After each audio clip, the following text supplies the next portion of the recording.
Mandapeta public స్కూల్లో NPS Christmas వేడుకలు school correspondent Valluru Chinnarao ఆధ్వర్యంలో ఘనంగా నిర్వహించారు. ఇందులో భాగంగా క్రీస్తు చరిత్రను విద్యార్థులకు వివరించారు. సందర్భంగా చిన్నారులు పలు సాంస్కృతిక కార్యక్రమాలతో ఆకట్టుకున్నారు. అదేవిధంగా బైబిల్లోని క్రీస్తు వాక్యాలు చదివి వాటి అర్థాలను వివరించారు. సందర్భంగా ప్రిన్సిపల్ సాయి మాట్లాడుతూ క్రిస్మస్ వేడుకలను అత్యంత ఘనంగా తమ స్కూల్లో నిర్వహించడం ఆనందంగా ఉందన్నారు. ప్రతి ఒక్కరూ అన్ని మతాల సారాంశాన్ని తెలుసుకోవాలనే ఉద్దేశంతో స్కూల్లో ఈ పండుగ ఘనంగా నిర్వహించడం జరిగిందన్నారు.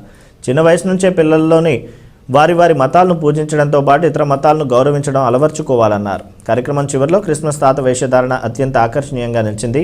కార్యక్రమంలో ఉపాధ్యాయులు విద్యార్థులు పాల్గొన్నారు.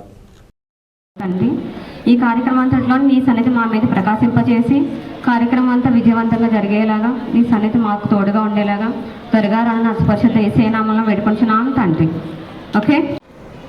జనన విధం ఎట్లనగా ఆయన తల్లి అయిన మరియా యోసేపునకు ప్రదానము చేయబడిన తరువాత వారేకము కాకమునుపు ఆమె పరిశుద్ధాత్మ వలన గర్భవతిగా ఉండెను.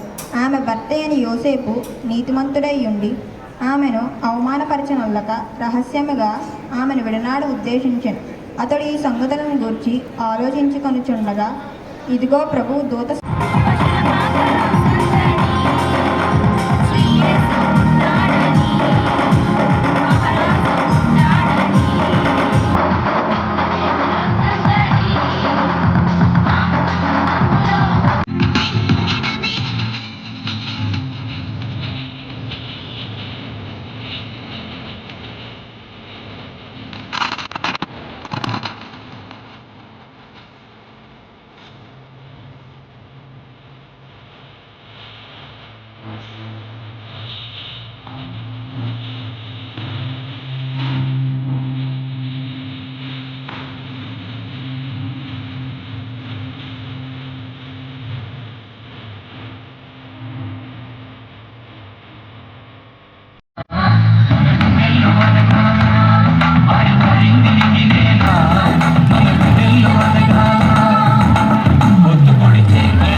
మండపేట జూనియర్ కాలేజ్ మరియు స్కూల్లో క్రిస్మస్ వేడుకలు ఘనంగా జరుపుకోవడం చాలా ఆనందాన్ని కలిగించే విషయం. మండపేటలో ప్రత్యేకంగా మండపేట స్కూల్లో ఇంత ఘనంగా జరగడం చాలా ఆనందమైన విషయం. అదేకారంగా ప్రతి ఒక్కరూ క్రిస్మస్ సెలబ్రేషన్స్ బాగా చేసుకోవాలని, భారతదేశంలో అన్ని మతాలకు అన్ని కులాలకు విలువ ఉందని, అందరూ సమానమని తెలియపరచడానికి కేవలం ఈ సెలబ్రేషన్ జరగడం అయింది. సో దీనికి మాకు సహకరించిన ప్రతి ఒక్కరికి హృదయపూర్వకమైన నమస్కారం.